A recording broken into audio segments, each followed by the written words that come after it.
Hot Earphone Pro 信和109 Pro 又係我阿傑啦咁樣。雖然我近期出片咧就疏落啲，咁但係咧因為咁啊，有啲新產品我都 call 緊啲代理咧，就幫手睇下會唔會有啲咩嘢想我拍嘅。咁今日其中會有一隻出場嘅，但我唔係講 product，因為咧我發現咧近期咧好似多翻啲客咧想玩有線耳機。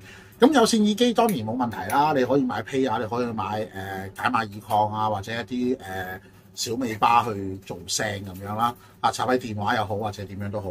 咁但係咧，因為時代不停咁更迭啦，咁我今日咧想做個主題咁嘅。雖然係一啲舊嘢嚟嘅，咁但係咧，因為好多新嘅人會入門啊嘛，咁所以咧，我希望拍一段初階啲嘅耳機片，希望令到大家咧會更加容易去理解到，即係如果我用啲乜嘢起手，我應該做啲乜嘢咁樣。好，首先一嚟開始啦，咁眼前有幾隻都係啲名氣都唔錯嘅品牌，例如 AAW 啦，例如Campfire 啦，或者 Sennheiser。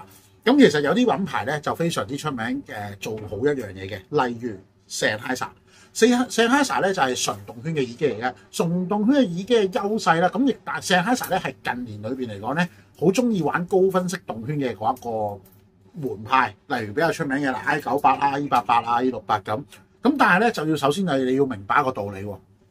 以而家嘅手提電話，如果你唔加擁有藍牙或者要充電嘅解碼耳擴嘅前設下咧，理論上咧動圈耳機我建議你係試清楚先買嘅，因為動圈咧佢需求嘅係電壓，電壓好嘅時候聲場會比較闊，低音打擊亦都會比較好。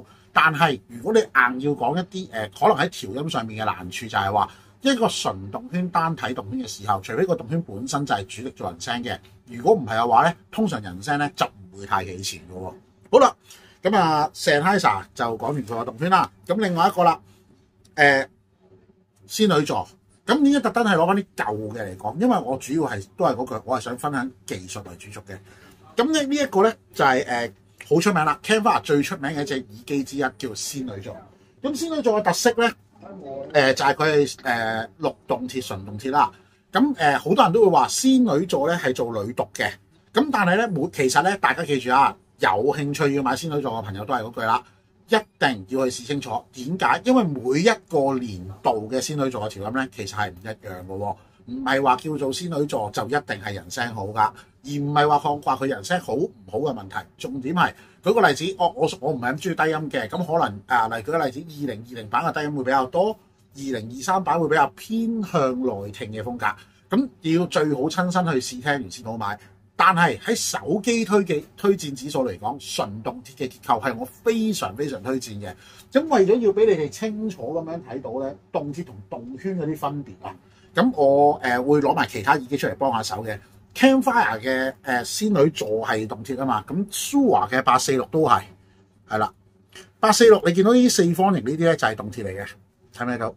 四方形呢啲動鐵嚟嘅，係啦。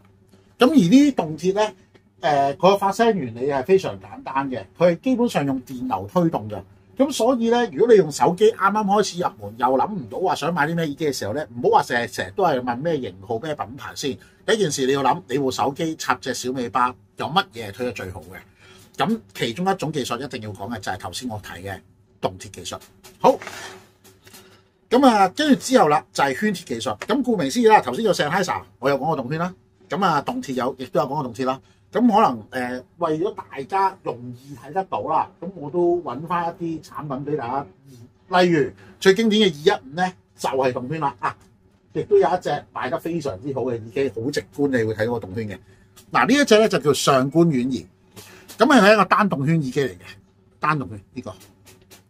你會見到一個圓形嘅發聲 coil， 咁好明顯啦，你見到都有翻咁上下厚度啊嘛。佢咧就係要食電壓嘅，咁佢係一個拍擊出聲嘅，咁所以如果你手機電壓唔夠，但係你又要想玩到一個好勁嘅動圈嘅時候咧，可能我就建議大家咧最好就請而入步啦。好，跟住就到圈鐵，哇！呢隻犀利啦，呢隻當年係限量耳機嚟嘅，Saber 呢隻應該叫做。咁啊，其實 Saber 嘅特色就係圈鐵。咁頭先你都見過動圈啦，亦都見過動鐵啦，係咪？咁圈鐵耳機嘅特色係咩咧？就係有動圈得嚟有動鐵。咁但係圈鐵耳機咧就要講一講少少嘢啦。如果作為手機推薦玩家玩嘅話，玩有線耳機嘅話，圈鐵嘅推薦指數係比動圈高嘅，但係低於動鐵。點解呢？動鐵就一定係容易 drive 啦，好容易驅動啦，所以你基本上唔需要太過考慮力度問題。就算我只係我而家揸緊部 iPhone，我淨係用個小尾巴都好，一般嚟講動鐵都可以 drive 得唔錯嘅。咁但係圈鐵咧就要睇翻啦，圈嘅佔比例同鐵嘅佔比例有幾高啦。咁例如頭先都講咗仙女座係純動鐵㗎嘛，咁例如我會舉個例子啦，市場上有幾隻純動鐵好出名嘅，846、M7、M9都係純動鐵好出名嘅。純動圈就係 Sennheiser 系列、JVC 系列都係動圈好叻嘅。咁而圈鐵啦，圈鐵嚟講呢個係 Campfire 嘅 Saber 啦，咁但係圈鐵就好睇人嘅喎，因為頭先我都解釋過啦。如果動圈含量比較高，動圈含量少啲。舉個例子，大家都知道我哋鋪頭有賣一隻之前我有拍片嘅就係 NS10 Pro 啦。咁就係兩圈白鐵啦，咁好明顯啦，顧名思義啦，動鐵嘅含量係好高噶，咁即係話你個手機亦都會容易 drive 啲嘅。咁當然啦，當你夠力嘅時候，個動圈亦都食得起嘅時候，佢會有另一個更好嘅 performance。如果可以嘅話，尤其是圈鐵嘅耳機，我好建議嘅喎。你買咗手機，即係你用咗手機去推佢，唔緊要，平時聽係咁聽。如果有可能嘅話，翻屋企可以用手提電腦又好，屋企電腦又好，或者如果有家庭音響嘅話，最好都係用翻大機去煲佢，因為始終入邊有動圈啦。如果你唔煲咧，可能個聲會比較緊啲、硬淨啲。如果你話中意遠啲我哋叫延伸好啲嘅話，就最好推一推啦。咁最後啦，近期嘅新寵兒啦，可以話AW 嘅呢一隻耳機，咁其實佢係一隻平面振膜加呢一個動圈嘅一個設計。平面振膜咧，你可以咁樣諗啦。佢就有少少似介乎咗喺動鐵同埋動圈中間嘅一個技術。點解我會咁樣講呢？因為平面振膜咧嘅表達咧，佢有動圈嘅拍擊，因為佢本身係一塊振膜，所以咧佢好似動圈嘅拍擊嘅。但係好多人聽佢嘅時候都會覺得，一般情況下如果冇動圈，咁有冇啲冇動圈嘅平面振膜㗎？係有嘅。咁如果你一向有追開我短片嘅朋友都知，之前 FiiO 咧係出過一隻咧叫 FP3 嘅純平面振膜耳機嘅。咁如果純平面振膜嘅話，就會有一個問題啦。喂，佢易唔易推嘅咧？嗱，佢都係好似動鐵咁食電流，但係佢要做個力量唔同，因為動鐵嘅出聲原理咧就係摩擦出聲，你可以理解為係咁樣。而動圈咧就似係拍擊出聲，咁所以咧佢用拍擊出聲嘅原理，不過用咗動鐵嘅發電原理。咁所以咧，如果係第一代嘅平面振膜嘅話，通常咧你推落去嘅感覺咧都係低音比較弱嘅。咁但係 FiiO 呢隻係第二代，而呢一隻咧其實係一圈一平面振膜嘅。好啦，到最後啦，如果大家係我嘅熟客，都會知道其實我自己本身咧就有一隻叫做好早期嘅生日快樂嘅耳機啦。咁係一隻靜電有靜電嘅耳機啦。咁呢個靜電我留喺最後咧，如果係last都要俾翻個評價，就係平面振膜。如果手機嘅玩家一開部起手想買隻耳機，除非你一聽好重聲，舉個例子，我聽完 FP3 好重聲。細聲少少冇所謂嘅話，我推薦嘅。但係如果你覺得我想玩雜食少少嘅，其實純平面振膜或者係有平面振膜入咗，即係喺隻耳機入邊嘅話咧，我建議大家最好，如果係手機玩家，考慮清楚、聽清楚先入手，因為佢唔屬於易驅動㗎。再提一次，唔屬於易驅動。如果你話喺單動圈同平面振膜加動圈嘅情況下，有平面振膜，我會係手機玩家嘅話，會更加建議大家唔好考慮先嘅，即係唔係叫你唔好買，係你唔好考慮先。首先你試聽咗其他嘢，再去聽佢，你真係好啱啦，你去買咯。好啦，last 最後一個就係靜電啦。靜電點解我特登都唔使擺出嚟啦？因為我之前其實我有拍過㗎啦。咁但係點解今次我最後尾要講靜電咧？因為靜電有一個好大嘅問題，就係頻寬問題。嗱，市場上咧有幾種唔同嘅靜電技術，其中一種係振膜式靜電。咁如果你問我有冇邊個大牌子係特別出名做呢樣嘢，如果你一定要我講嘅話，最出名嗰個應該係 Stark 日本，Stark 002啊，呢一隻就經典系列嚟嘅出街，但係頭戴式經就會比較多人識啦。咁樣問題就嚟啦。靜電原理咧，的而且確喺物理上咧，音響界別嚟講咧，係稱為最高階嘅技術，就等於你玩喇叭嘅屏風喇叭一樣，係同一個道理。但係有個好大問題喺入耳式裏邊。如果先生或者在睇緊片嘅朋友，你發覺我係唔會買披亞，我係唔會用解碼爾康，我只會用小尾巴嘅情況下，我一律都不太推薦靜電嘅。原因係咩咧？其實如果大家有研究過，你話振膜式嗰一啲，其實佢通常要加多一嚿嘢嘅，又或者嗰隻耳機咧通常唔會太易推動嘅，咁你手機已經推唔喐啦。第二個條件就係好出名噶啦，大家亦都可以上網去 check 下嘅，就係星陽動鐵嘅 EST 系列嘅靜電。咁其實坊間好多成日同你講幾多個靜電嗰類型嘅靜電技術咧，其實都係嚟自星陽嘅 EST 系列嘅技術嚟嘅。咁如果你用 EST 技術嘅話，咁我就要提一句啦，留意翻佢嘅最低頻寬下限係幾多？佢最低頻寬係4萬頻寬，或者我咁講啦，即係話你部手機一定要支持超越 Hi-Res 嘅水平，你先會理論上去啟動到呢一個技術。咁所以點解我話一般客，如果你話就算我好有 budget，我想買隻好好嘅耳機係插手機用嘅話咧，我係其實非常之唔建議客人咧去玩靜電嘅，除非你本身已經係一個專業嘅玩家，有披亞、有耳康、有唔同嘅，基本上一個玩家有3兩部披亞、1兩部耳康，對我嚟講我都覺得好正常嘅。喺咁嘅情況下，當然你揀咩嘢耳機都冇所謂，但係對於可能新入手玩手機起手嘅朋友嚟講，我會俾佢咁講啦，個 priority 第一 number one 一定係純動鐵，之後就會係圈鐵，然後就係動圈，然後再打落嘅先到有平板嘅耳機，最後我先會覺得，即係你仲要係經過好多次嘅試驗，你覺得我電話吹呢個靜電出嚟嘅效果，因為咧，如果大家都應該會留意到啦，從來市場上係冇出過純粹嘅一拖二靜電耳機嘅，咁就已經證明咗我講嗰樣嘢啦。因為純粹靜電嘅耳機個最低下限係4萬，但係我哋聽過好多情況下都係喺呢個2萬頻寬嘅以下嘅。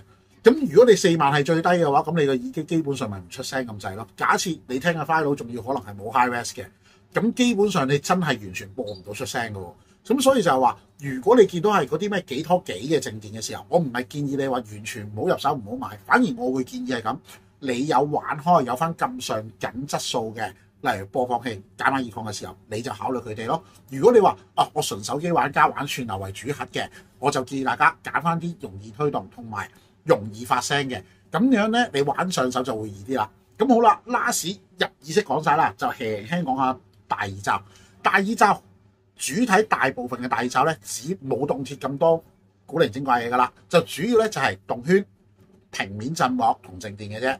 咁個 priority 都一樣，不過手機玩家如果你係真係想玩大頭罩嘅話，我俾一個少少嘅忠告大家，唔夠力嘅大罩咧係好容易令到你嘅耳機煲得唔好嘅。大家都知道啦，眾所周知，耳機經常都話要煲耳機，而煲耳機係需求電壓同電流嘅。如果你用手機插小尾巴去推一啲頭罩嘅話，你諗清楚個頭罩基本嘅單元大細咧，起碼係40mm 以上嘅喎。喺咁嘅情況底下咧，你電流電壓唔足夠，佢一開頭就行得唔好，咁就即係好似一個發育不良嘅小朋友。咁你諗下，到最終嘅結尾係點啊？最終就係佢永遠都唔會發展到佢100% 最好嘅嗰一個狀態。當然，每一個人煲一隻耳機都會有唔同嘅效果，但係個單元永遠都行唔盡。咁咧，我就覺得有少少浪費啦。咁如果你話唔係喎，我本身係打機嘅，或者我係插電腦嘅，因為佢係行濕電噶嘛，行電腦嘅時候，就算我乜嘢披亞都冇，我淨係插一部家用手機嘅家用嘅電腦，或者可能係一啲手提電腦嘅話，你都可以去買一啲罩。罩嗰方面亦都係啦。我反而唔會，頭先單元我已經提咗個 priority， 我亦都係一樣嘅睇法，就係動圈行先，平面振膜到靜電。但係仲要講到，因為靜電喺大罩嚟講咧，佢會加多一部機嘅。你當然你要咁買一組嘅靜電，梗係冇所謂啦。但係最 last 你要記住一樣嘢就係，如果我真係乜嘢 gear 都冇，我要買一隻罩，仲有最後嘅 priority 就係藍牙。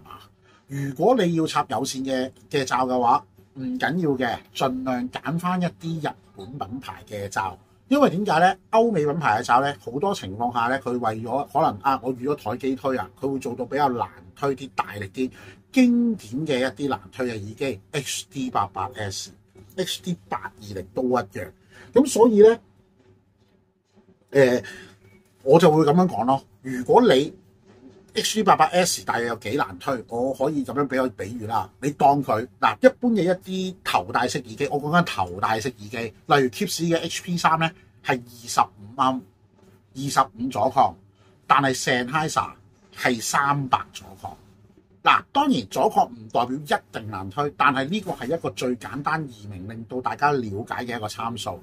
就算連 HD68一隻2-3千蚊嘅耳機，都已經要超過150幀。